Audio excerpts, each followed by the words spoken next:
Good evening, friends. DutyRon checking back in here with another video.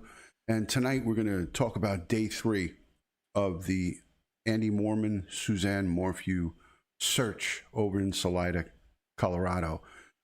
Those of you who are joining for the first time, thank you so much for coming on in. And thank you to all of my channel members, my Patreon, my moderators that moderate on the stream. Greatly appreciate each and every one of you. Thank you so much for joining the live stream. Had a little technical difficulty, so I apologize for that, guys. A little bit of technical difficulty. It seems like everyone's having trouble tonight. I wanted to talk to you guys real quick. Again, my name is DutyRon, retired NYPD detective, 20 plus years in law enforcement. I just wanted to also say thank you, special thank you to everyone who positively interacts in the comments section. Those comments and that interaction is greatly appreciated. Thank you to each and every one of the new people who have subscribed recently. And thank you to everybody who leaves messages in the chat for positivity. Greatly appreciate that, guys. So a couple of quick things. Today was day 3 for the search with Andy and over 200 volunteers over in Salida.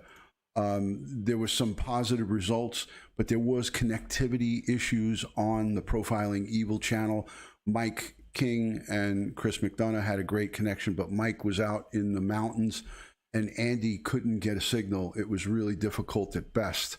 So I was on that live stream with them, and it was hard to watch because every time Andy would come in, we all were looking for him to give us information, and he would get cut off. So I'll get to the questions in a moment. Thank you so much for joining. I worked in housing, PSA 2, that is in the New York City Public Housing Police. I did that for about a decade, and then I worked in the warrant squad. I'm actually wearing my warrant squad t-shirt. This is a dry fit that I used to use and wear when I was on the job. And the trip team is fugitive enforcement. So we would do all of our pickups. People who would go out on the run and leave New York, we'd go out to other states and we'd extradite them back into New York. So yeah, Donna, I agree. It was really hard to watch. Gail B, good to see you. Hello, Kim MCG, Faithful One, Peggy Sue, Felicia Lewis. All the great ones are coming in. Missing person, asking what precinct. There you go. You got the answer. I was in the 75th precinct area, that zone, East New York and Brownsville. Crystal Harmony, great to see you. Thank you so much. I like how he says law enforcement. There you go. Hi, DutyRon. Love you from Vancouver, British Columbia, Canada. Thank you for joining. Hello, Los Angeles, 77. So I really wanted to go live because I, too, was in that chat with Profiling Evil, and it was not their fault. It was just very frustrating to have Andy come in, and he would try to get to telling us what was going on, and he kept getting disconnected. Now, that is a common problem. If you go to like a concert, you go to an area where there's a lot of people, and the cell service gets taxed with everybody using it. In other words, it seems like Colorado and Salida, Chaffee County, that area has really crummy cell service to begin with. Now, if you take 300 to 500 people coming in from out of town, that's 300 to 500 extra people using the cell service there. So this is what happens when you have a bunch of people using the service.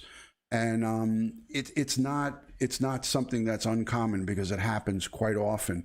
Like I said, if you go to a concert, you go to a large venue, which now with COVID-19 we don't have that. But when you did have that, you would always, even if you had good service, generally speaking, it would draw from the service. Great to see everybody joining. I just want to really quickly look. Hi, Dawn Keller. Good to see you. Linda Urban, A. McLovin. Thank you for coming. MD. Looks like Mimi is in the building. Thank you. Princess Michelle, channel member. Thank you for being in here. Nellie Bell, great to see you. Thank you for joining. Again, so there was a lot to talk about, but the problem is we couldn't get it all. So it was like a cliffhanger. Everybody was sitting and waiting, but basically it looks like there was some cadaver dogs and bloodhounds that were out doing searching, and the cadaver dogs got a hit at a particular location, and they went on to describe that the dogs licked the grass to get the scent, to pick up a scent. Now, just because they had a hit and CBI and FBI came out there, this doesn't mean that it's a recovery, a positive recovery. This could be an animal from an old, an old death. It's not 100%, but we keep our fingers crossed. It would be unbelievable if that was a positive hit for her. Again, it would be sad, but at the same time, you don't want to keep your hopes up and you don't want to hang on to that. So it is what it is.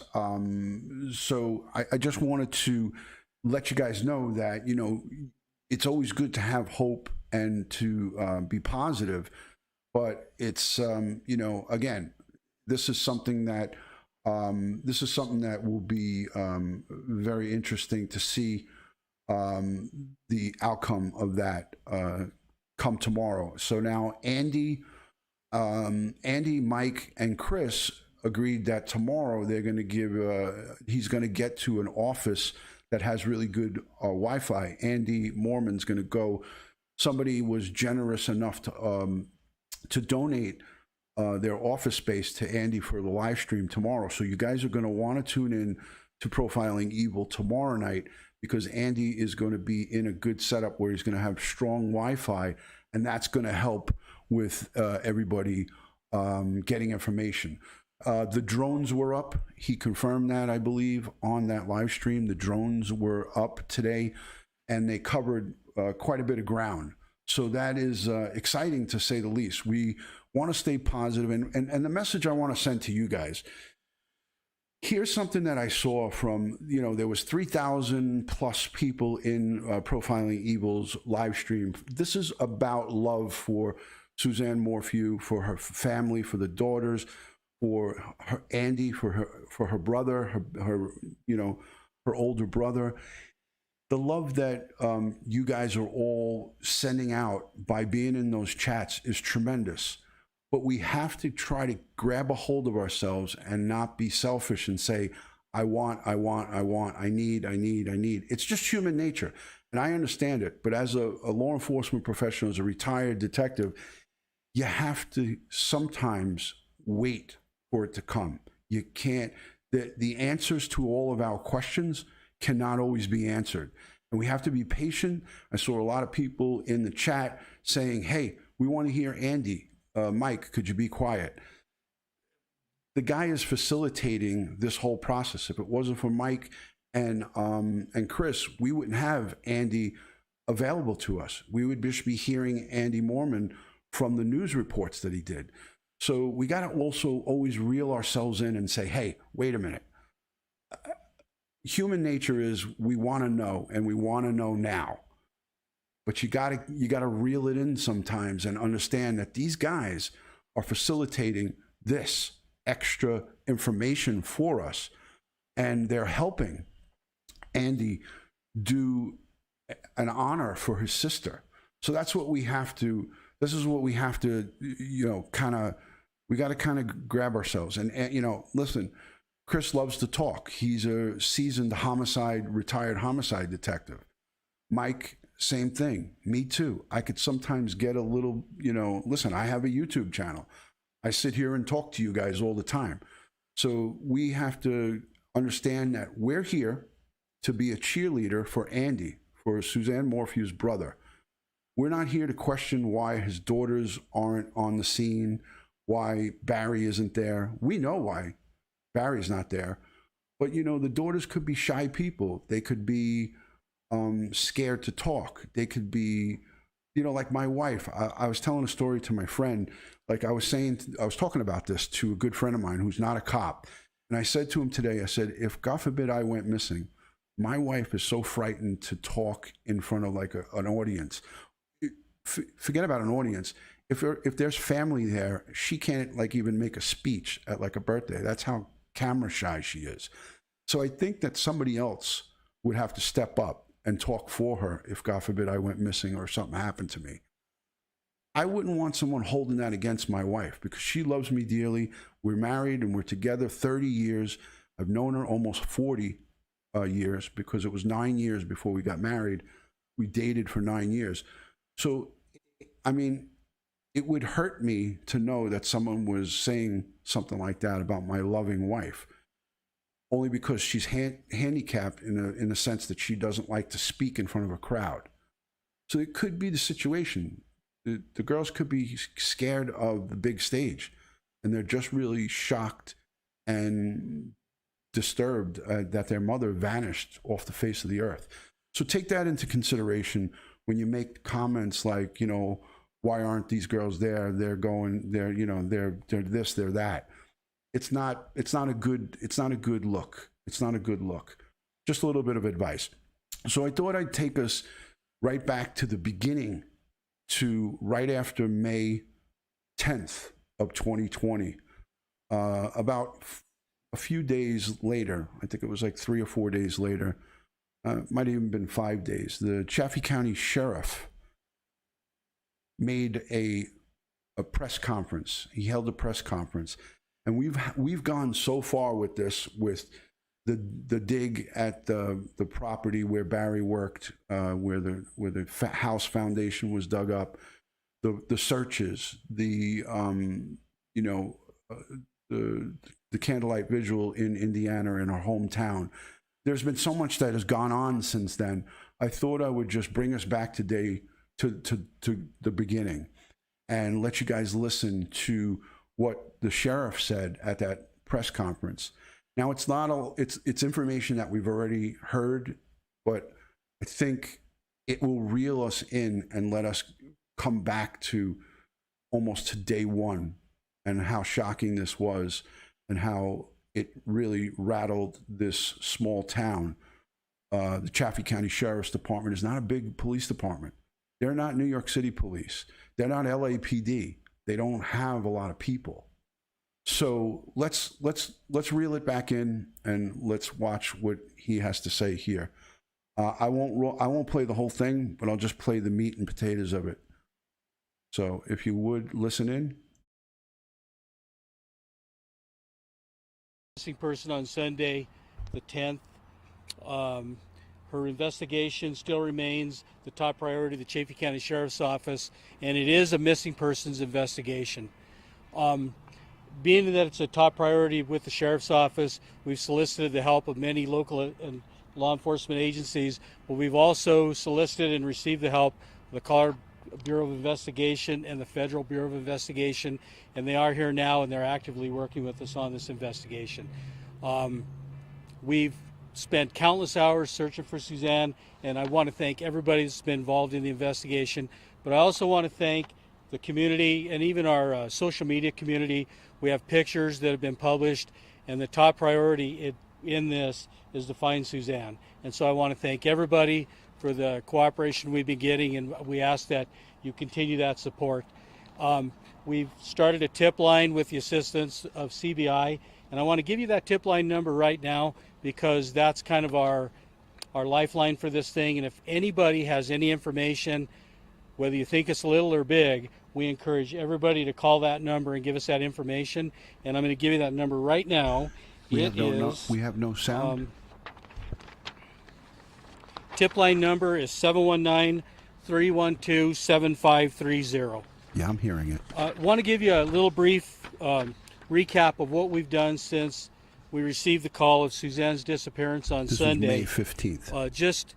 We've, in the area and in the general area, we've run foot searches using air support, canine support, swift water support, and we've also utilized countless hours of drone searches. We've used well over 200 personnel and over 2,000 man hours have gone into this search, but unfortunately we haven't found Suzanne yet, and as I stated before, that is our top priority. Yesterday afternoon, which is Thursday, in the area of County Road 225 and Highway 50, we did find items that we believe were personal items of Suzanne Morphew, and that launched a bigger search we had today, which included the full closure of US Highway 50 on Monarch Pass.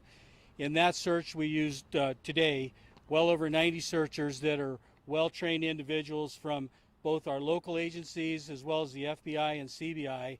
We searched over 2.5 miles using grid patterns.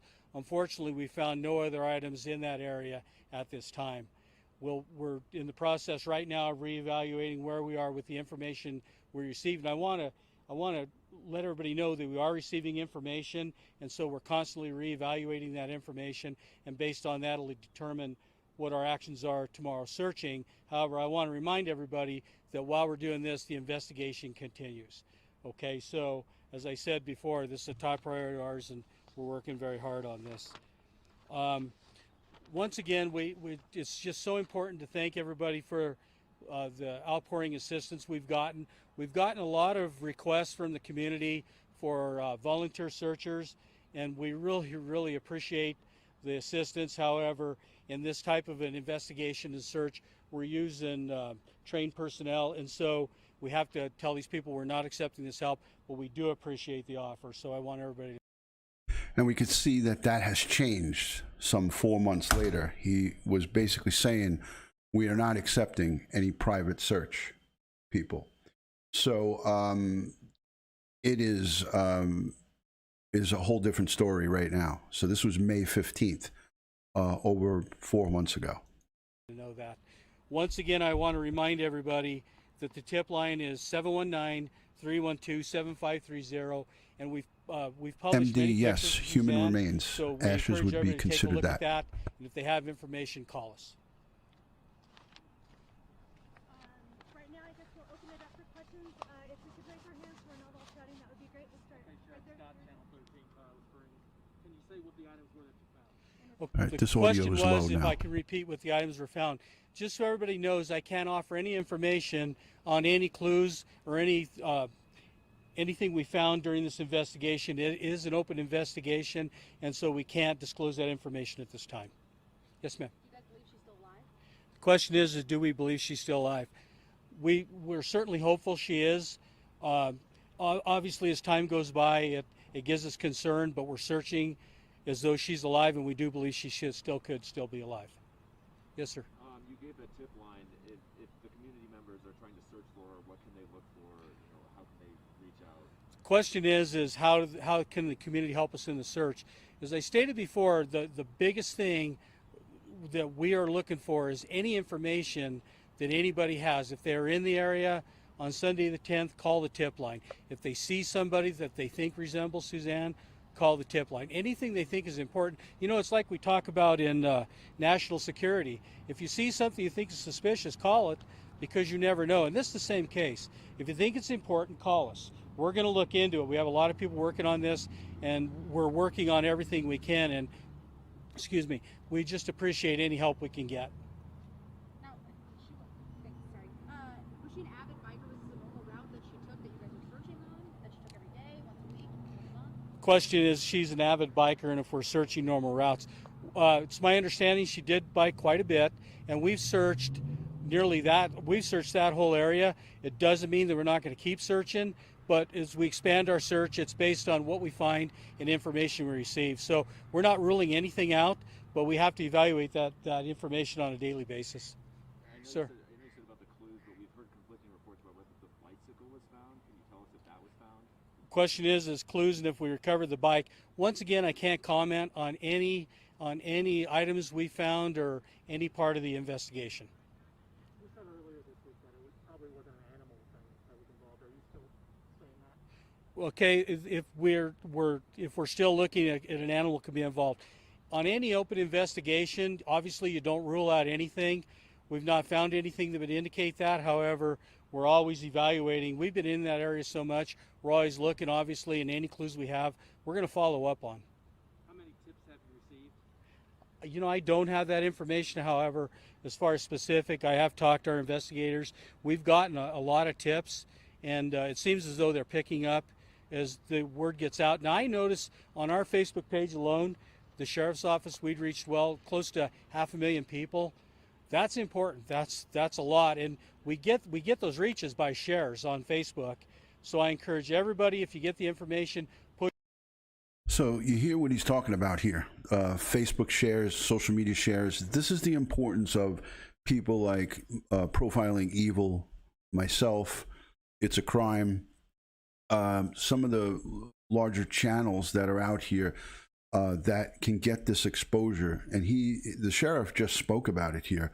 This was May 15th, early on in this investigation.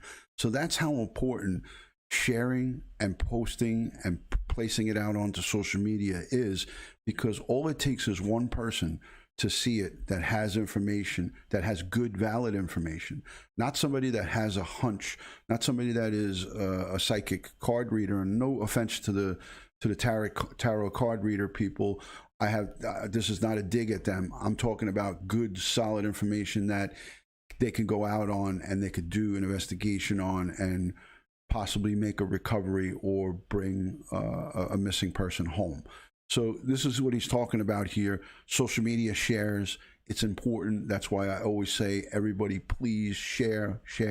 Even if you have only 10 followers on Twitter, share it, put it onto your social media post feed, because you never know who can come across it. And that's the big thing here. That's a big thing.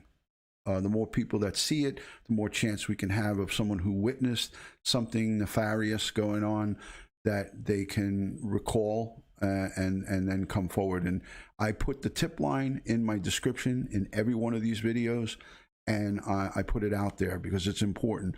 We as investigators, detectives and homicide investigators, we rely on the public. We rely on the general public. And somebody asked me a really good question. I'm going to get off of this scene here. Somebody asked me a fantastic question, and it was in my comments. Somebody said to me, DutyRon, do investigators, homicide investigators, work off of hunches to solve crimes when they don't have substantial evidence? So the answer to that is yes. A lot of our cases get solved on our internal hunches. When the hair on our arms stand up, when the hair on our backs, if you have them, guys that are out there, take care of that hair on your back. When the hair stands up, so to speak, those are some things that get major cases solved. You need to go and get substantial arrestable and convictable evidence. There's many other pieces of the puzzle that come into place. But let me tell you, hunches and detective nature, second nature stuff, cases get solved that way. Let's zoom in on the Jagaloon sign. I got to move my camera. But there it is, Jagaloon Lane. Whoa. Jagaloon Lane and DutyRon Way, courtesy of Matt Sully. He's in the chat. So if anybody wants to pick up one of these signs, you got to send a message to Matt Sully. He's right there in the chat. He's a channel member. He's a Patreon supporter. He's a great supporter of DutyRon family. So if you want to find out where to get that, guys, if you're not subscribed or following me on all social media, it's one word, DutyRon, Instagram, Facebook, Twitter. I have a Discord group. I have DutyRon.com, which is a great website for you to go and get information. I'll take after we're done with this is almost done. I'll take about 3 to 5 minutes of some quick Q&A. If you guys want to ask some questions, I'll try to pick out some of the better questions. I'll try to get to some of the better questions. I agree, Millie. I agree, and that's what makes this case so baffling. Is that somebody who is a grounded person that doesn't have drug use in her past or currently a drug user, who is a good, honest citizen, great person. Jagaloon is an adult that acts like a child. No Jagaloons here. Adults that act like children are not allowed in the DutyRon family. So, Kim, thank you for that question. All right, let's finish this. We're almost done. And I'll take some questions right after this. Push it out to other people because that's how we get the information out. Is the husband cooperating? Yes, he's book, so I encourage the word gets out. Now I notice on our Facebook page alone, don't have that information. However, as far as specific, I have talked to our investigators. Listen up here. We've gotten a lot of tips, and it seems as though they're picking up as the word gets out. Now I notice on our Facebook page alone, the sheriff's office, we'd reached close to 500,000 people. That's important. That's a lot, and we get those reaches by shares on Facebook. So I encourage everybody, if you get the information, push it out to other people because that's how we get the information out. Is the husband cooperating? Yes, he's been cooperative at this point. We hope he continues to do so. Talking about Barry. She asked about Barry Morphew. Being out on the road, are you going to close the highway again? How is that going to look? To 500,000 people, that's important. That's a lot, and we get those reaches by shares on Facebook. So I encourage everybody, if you get the information, push it out to other people because that's how we get the information out. Is the husband cooperating? Yes, he's been cooperative at this point. We hope he continues to do so. What is the investigation going to look like in terms of physically being out on the road? Are you going to close the highway again? How is that going to look? The question is if we think we'll possibly close the highway again. We don't know yet. We're talking about that right now based on what we found today, what tomorrow looks like. We'll try to get that information out as soon as we can. However, based on certain aspects of our investigation, we have to evaluate everything and decide when the best time is to do that.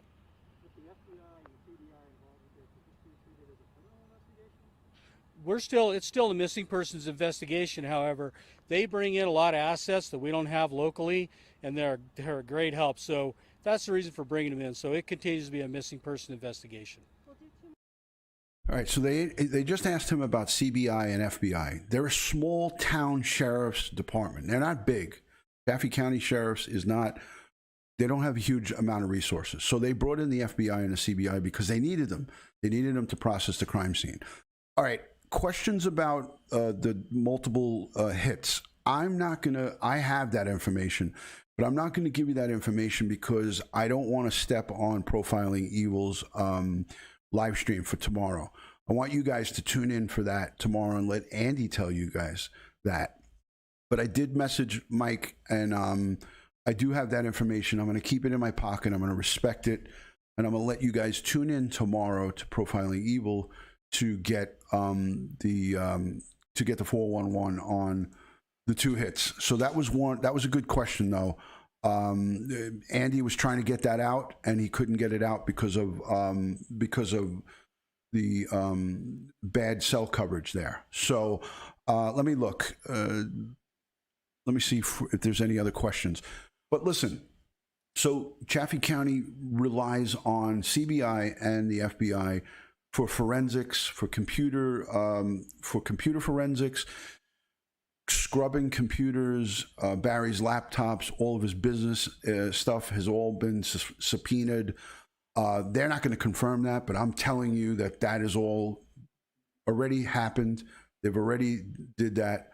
That's part of an intensive investigation when there is don't forget, he reported his wife missing. So if he reports his wife missing, why would he say to them, you can't have my phones, you can't have my laptops, you can't, then that makes him a prime suspect. Now, somebody who I really felt very odd about, and I could be 100% off on this, but I don't think so, was the nephew. Barry's nephew on his side, the one that was talking to the news. I got to find that report. I got to find that news report. It was an audio and a video of him. I know I have it. I have it in some of my previous videos that I did. I don't know about you guys, but I got a bad vibe from that kid. And I could be wrong. He could be the nicest kid and could have nothing to do with this. But I feel ultimately he also had something to do with this.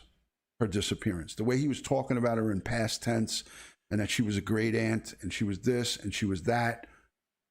Like she was a missing person at that point. So these are things that I key in on. And when that nephew talked, he spoke about her in the past tense. Things that make you go, Talk about, I'm gonna hit you with a Chris McDonough red flag, big time, bingo. So listen, like I said, I don't want to get ahead of myself, but I did speak about this on all of my prior Suzanne Morphew videos. As a matter of fact, I spoke about this on my very first video that I did.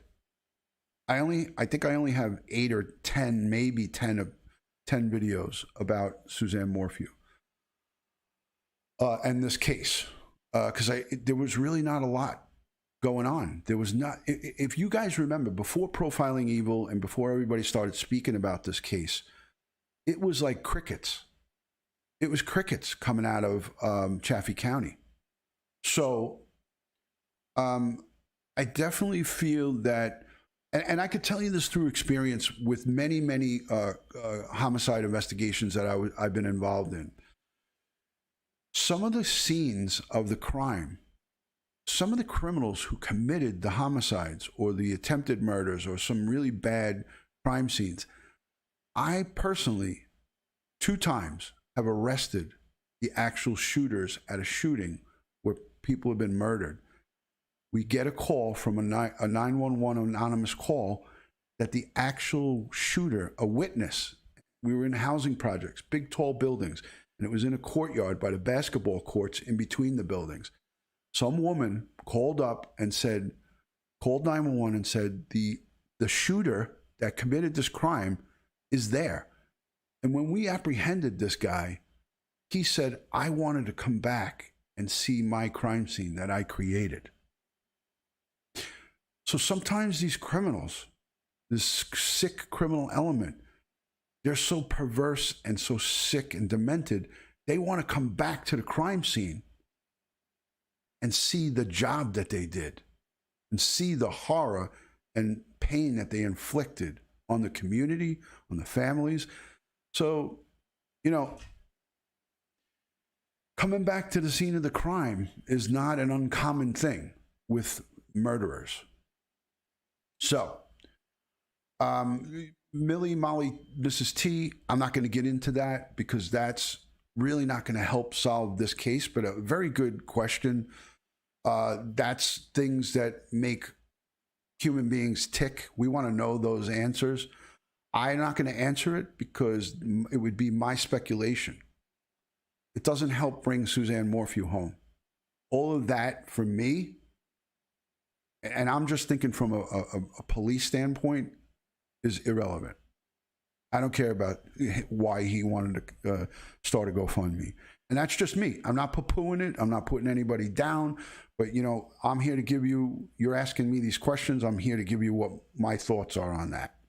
It doesn't help at all. What helps is the boots on the ground, the people like Suzanne's brother, Andy, that's out there. What helps is people like you guys doing the super chats and the donations and the PayPals, helping him get fundage so he could keep the people in these hotels and motels and keep them boots on the ground for the days ahead that he wants to stay there. I think until the 27. I think it was a total of 9 days. So it's going to bring us into the end of this month. So, and Millie, Molly, Mrs. T, don't take that the wrong way. I'm giving it to you straight up. I'm not a sugarcoat guy. I'm not going to beat around the bush, and I'm not going to just say something to please the masses. I'm going to tell you that, to me, that's hogwash. That thought doesn't even come into my mind because you can't go after him criminally for trying to start a GoFundMe. It can make you suspicious, but without arrestable concrete evidence that he did in fact have something to do with her disappearance. And without a recovery, it's hard to get a conviction, but it's not impossible.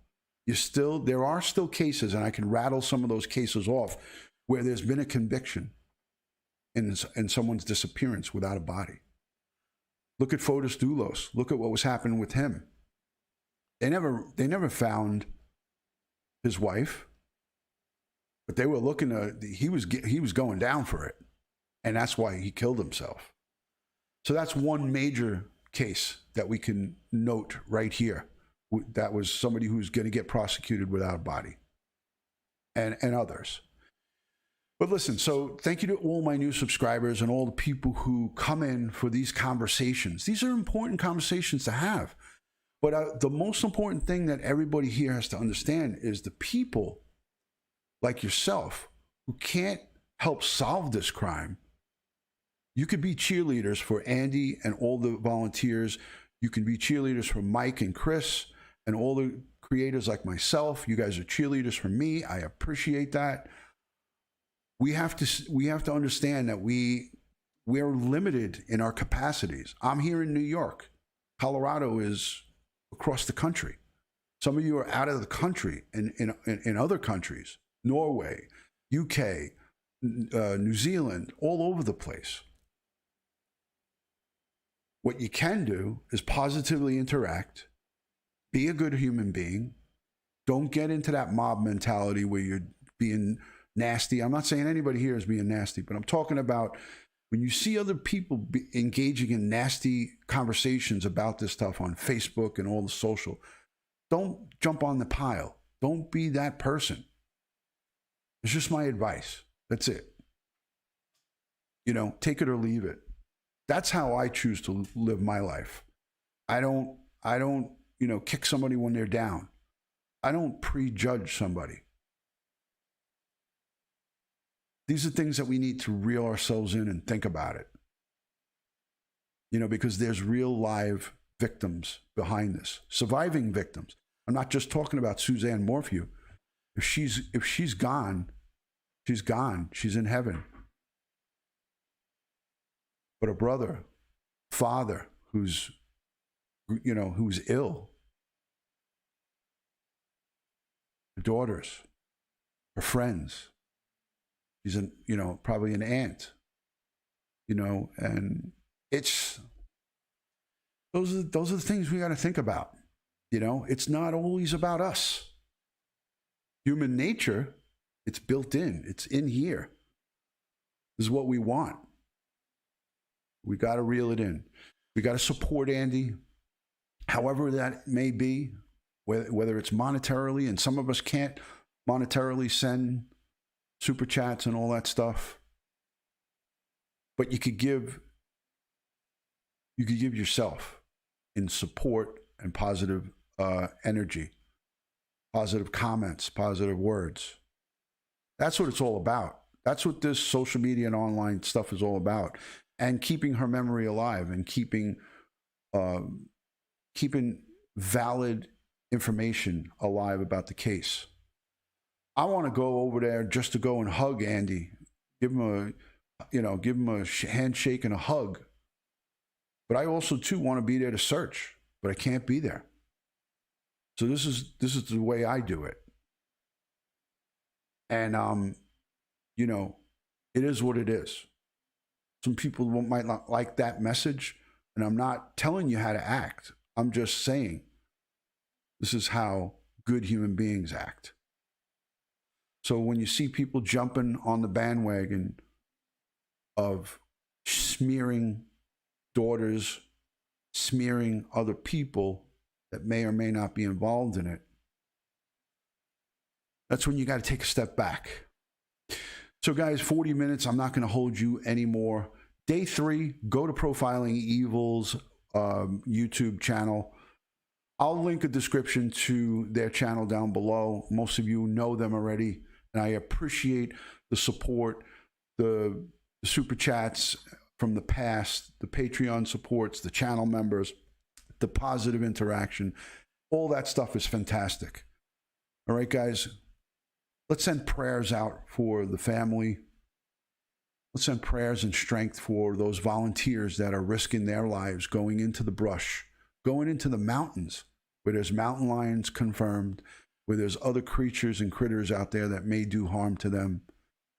They're out there risking their lives to get closure, to find Suzanne Morphew. And that is commendable. They're heroes. Those men and women that are out there in Salida, over in Colorado right now, are freaking heroes. I put them right up with our law enforcement and our military because they are laying their lives on the line. Andy included, man. So God bless them. I say prayers for them every night when I go to sleep. You guys might not know this, but I'm a very, very brought up in a very Catholic. My aunt, my mother's sister, is a Catholic nun. And I pray to God for these people to be safe and strength. And that's what this is all about. It's not about my 20 years of service in the New York City Police Department. It's not about Mike and Chris's service. It's about providing service to the victims and their families. So like and subscribe this video. Subscribe to my social, all one word, DutyRon. Go over to DutyRon.com. Give this video a thumbs up. Share it out. I love you guys. Much love and respect from my house to yours. God bless the world. God bless the US of A. God bless each and every one of us here in the chat. Have a great Sunday and a really great week.